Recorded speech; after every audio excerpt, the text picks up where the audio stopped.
From the streets of Baltimore to the stage, some people chase laughs, but Bossed Up Theo turns real life into the punchline. Grinding through the city's comedy scene, Theo's hustle has taken him from local stages to sharing moments with hip-hop royalty like Junior Mafia's own Lil C's. But make no mistake, behind the jokes there's a fighter's mindset, the kind of energy that doesn't fold under pressure, it levels up. Then that same hunger has him standing as a finalist in the 92Q's Baltimore comedy competition, proving that when preparation meets opportunity, the spotlight finds you. And every hustler has a vision. For Theo, it's that neon green Chrysler 300, loud, unapologetic, and impossible to ignore. But until the dream car becomes a reality, the grind continues behind the wheel of his infinity, chasing stages, chasing laughs, chasing the next level. On this episode on 106 in Cars, Baltimore Steve sit down with one of the city's rising comedic voices to talk hustle, humor, and the road from the grind to the glow up. This is Bossed Up Theo.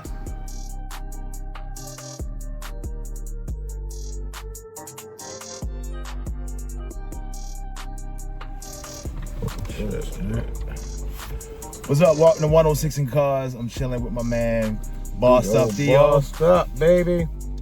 So for those who watch 106 in Cars, who is Bossed Up Theo? It's Theo Bossed Up. Bossed Up. Theo Bossed And Up. I'm a comedian, actor, all of that. You know what I mean? Entertainer. That's what I like to say, you know? So how did you get into comedy? Was something that you always did growing up? Always been a class clown, always been a funny guy. And it was one of them things where, you know how people be like, boy, you funny, you should do something with it. And a lot of people don't listen to the signs. The signs was always there for me to, you know, be funny and do comedy. So that's what I did, you know what I mean? I'm grateful for it. And I was watching stand-up in like 2013. I was like, I can do this. It like hit me like, oh my, I really can do this. So I did a couple open mics back then, but I ain't turned professional till like 2021. Okay. So that was the moment you realized people was rocking with your comedy. You was like, you know what, I'm gonna go ahead and just go ahead and do it. Yeah. So comedy and car culture both have strong personalities. Do you see the similarities between the two? Car culture and comedy? Yeah. Yeah, kind of, sort of. I think sometimes you can tell by a person's car their personality, you know what I mean? Sometimes. And it's both like, you know, you gotta love comedy to be a comedy, like you gotta love cars, you know what I mean? To be a part of this culture, so I can see that for sure. So you drive an Infiniti, so what made you choose this car? You know what? I used to drive a 97 Buick. Let's see. Get the sedan. And the little windshield was falling down, and fucking, I bought it for $100. Oh wow. Yeah. My cousins and I'm all laughed at me like, this old ass car, man, you need to stop playing. I just was like, alright. So once I finally got my money up, you know, I said I'm gonna treat myself with something nice, you know what I mean? Yeah, there you gotta do. You know it, man. So laugh now, motherfucker. All right, so be honest, you drive calm or you drive like a bat out of hell? Well, some people gonna say it better out of hell. I think it got something to do with my ADD, man. I be just, when I get somewhere there, I'm like, I need to get there as soon as possible, you know what I mean?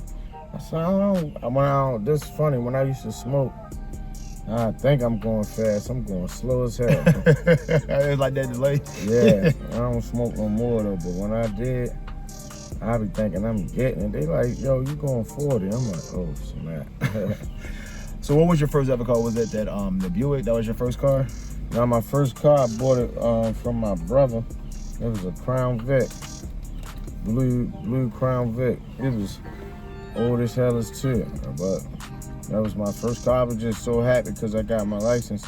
I ain't had no patience. I wanted to drive something. That was the same way. Had the gas on the chest early on. I was like, yo, I need to drive now. I bought my cousin. I meant my brother's Buick. I meant the Crown Vic. Crown Vic, blue, yeah. So what's your dream car? No, money is no object. You gonna laugh at this?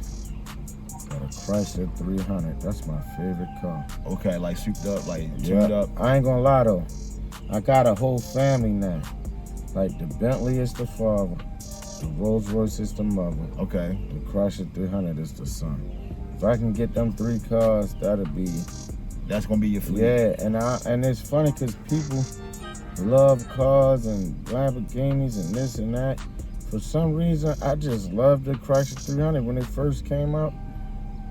Midnight Club Edition, Dub Edition. That was a wrap. I've been wanting it ever since. Especially with that Hemi engine. Yeah. So if you could pull up to a comedy show in any car just to make a statement, it would be that? Probably be the Bentley or the Rolls Royce first. But yeah, if I had to pick, Chrysler 300.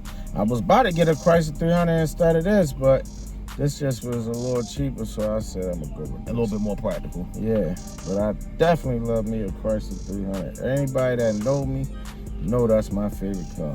Chrysler 300. So do you ever use your car experiences in your stand-up? Yeah, talking about my old Buick I used to have, my LeSabre. I bought it for $100.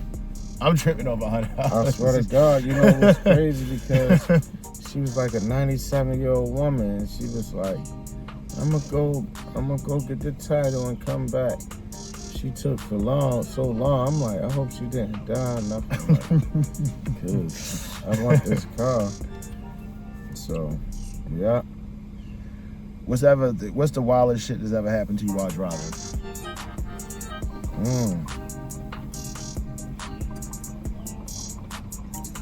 I mean, I guess getting in a car accident, you know what I mean? I mean, that that is is crazy. the wildest, you feel me? Because it's so unexpected. Right. Or one time, I was with somebody I ain't supposed to be with. Oh, shit. And the battery died. I'm like, if we get caught together, it's over with. Then I had pulled somebody over on the side of the road. Can I get a jump, please? They did it. I was like, oh, we stuck. I was like, if we get caught, it's over with. I don't know how we're going to explain this. So that probably was the wildest too. And I was like, oh my God. Have you ever judged somebody based on what kind of car they drive? No. Because, you know, cars have, like, you know, like certain cars, you know, have certain stereotypes to it. Like, when you see somebody hop out, whatever.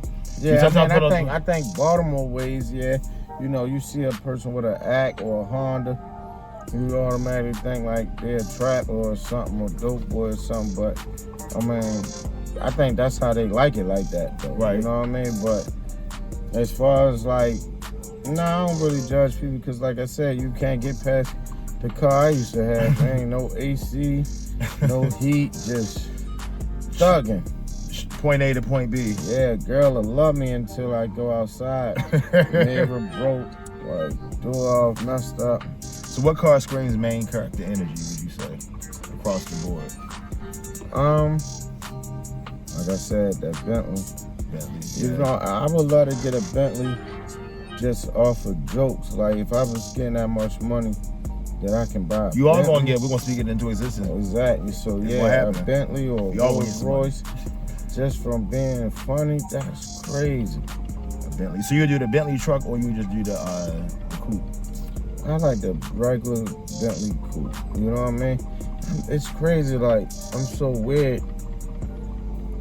You would think, you know, like I said, people love Corvettes, Lamborghinis, this and that. Nope, I just want the classic Bentley. So you more of a cruiser. Like you like the car for more like a cruise more so than like speed. I think so. Well, I like to drive fast. That's what's crazy. But yeah, I mean, I can tell you this: getting low, sitting low, in cars, I'm not with that. You tall, anymore. yeah. I'm so tall. You know what I mean? You're not trying to climb in and out. Right. I just like how the Bentley and the Rolls Royce doors open up, spacious. You know what I mean? Comfortable ride. Got the massager seat. Yeah, got the massaging chairs, little plate tray. You can eat in that joint. Like this is luxury. It's more like luxury that I like instead of fast. You know what I mean? So if you pull up on a date and the shorty's driving a Honda Civic, what you think that says about her? You know, like I said, I don't judge people out their cars because you don't know what a person's going through or what's happening. You feel me? and then it don't describe it. I used to have hella money, but people see my Buick and think I was broke. And at that time, I used to like it like that too, just so I can see what type of person you was. All right. So if she pulls up in a Nissan Altima, you know Nissan Altima has a certain stigma to it. What's your first thoughts? No, she pulled up in a Nissan Altima. Her mother was a hoe. So. All right, if she drives a Range Rover, is that a green flag or a red flag? Green.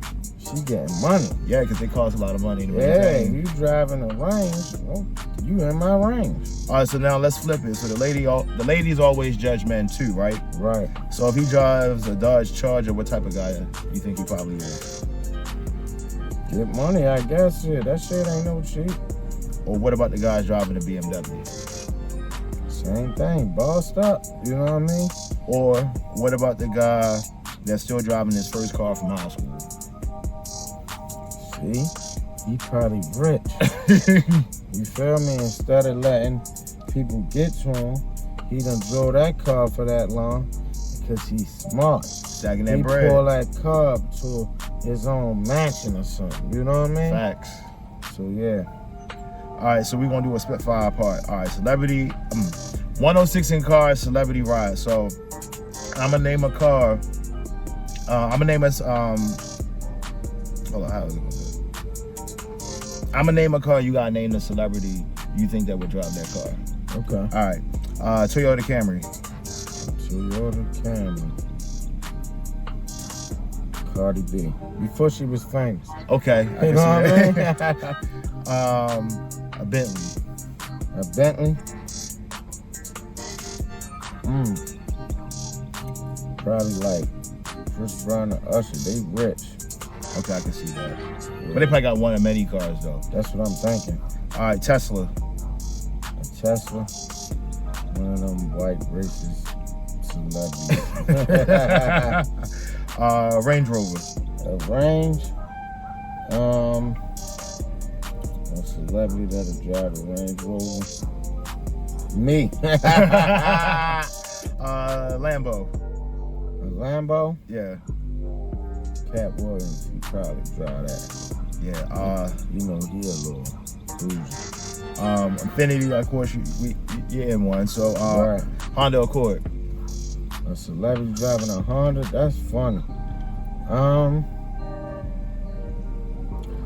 Gary Owen, you know, I can see that, Gary Owen. He just went through a divorce. He probably need him a little Honda right now. Escalade. Escalade. The Rock. He look like he's still in a classic car or something like that. I can see that. He seemed like he would have a Corvette. He a big dude if he in that little ass car. But maybe he will. All right, so this is a random zone. I'm gonna name a car. Would you date or would you run if a chick driving one of these cars? Date her, friend zone, or would you run? Okay. All right, Nissan Altima. Friend zone. No, I'm just joking. I'm still date. All right, date her. All right, Honda Civic. Run. She probably sell bricks. Mercedes-Benz C-Class. Definitely dating that. She getting money. BMW 3 Series. Definitely dating that. She getting money. Range Rover. Definitely dating that. That's all money on. Jeep Wrangler. A Jeep Wrangler with the one with the no doors? Yeah. Yeah, I'm friends on that. No, I'm running, because then, you know, you're going to get robbed or something. You're going to keep calling me and all that. You want to get that car. Ain't nobody tell you to get that car. Toyota Prius. A Toyota Prius? I'm definitely... No, them nurses... No, that's like a teacher car, see? I'm still probably... No, I'm too tall for the car. I ain't going to be comfortable, so... Friend zone. Yeah. Your friend zone. All right. Acura TLX. Definitely running from that. She also sell bricks. No trap queens. Is she driving Infiniti Q50? Infiniti? Yeah. We in the gang. We in the gang because, you know, we twins. Okay. All right, in closing, so last question for 106 in Cars. So if somebody's watching this interview and they chasing their dreams in comedy, media, or anything else, what advice would you give them? I'm glad you asked me that because I always try. Man, every interview I kind of talk about the same thing, you know. Live your life for yourself. The minute I start worrying about what other people think about me, I think that's when I blew up. It used to be like, I could have, you know, when skits first came out and all that, probably could have been the biggest person if I started back then. It was more so that reservation of like, yeah, what would they think? Yeah, and like, like, I don't have this big production. I'm from the neighborhood. I'm from the hood. I don't want certain stuff, you know what I mean, looking like a clown and all this. Just trying to just put it keep out there. That street energy and all that, worrying about what other people thought about me. Bro, don't ever do that shit, bro. Be yourself. Fuck that shit. You get what I'm saying? Because, can I cuss on him? Yeah, you good. Yeah, be yourself, yo, because I used to always try and press where I'm from, the hood and all that. And the minute I stopped thinking about other people and what they think about me, and I started doing stuff for me, that's when I made it. So always listen to yourself and don't worry what other people think of you. The same people that's calling you a clown, they gonna want your autograph. They gonna want to pull up with you. And I've seen that firsthand so many times. So many people that act like they ain't liking me, they ain't rocking with me back then. Or I'm a clown, or he corny. Now they love me. You know what I mean? Yep. Now, boy, I see you doing your thing. They might don't want to like your picture because they just feel like, wow, you know what I mean? They don't want you to know that they really a secret fan because they know what they said and talked about you before. They don't want to look dumb, but they all watch, all of them. Always remember that. You know? Keep pushing forward, you know? Like you said, look at me, I just started this as an idea back in November, smoking a blunt, like, hey, right, how can I make some shit shake? And yeah. Fast forward, here we are. Yeah, 8 episodes in, all right? I appreciate that, man, and thanks for sticking up with me. I know it was hard to get back and forth a little bit. We had to make it work. Made it work. I appreciate that. Shout out to 106 in Cars, man. I hope this blow up. And we out. Make sure you like, follow, subscribe, and every Thursday, a new episode on 106 in Cars. You know it, man.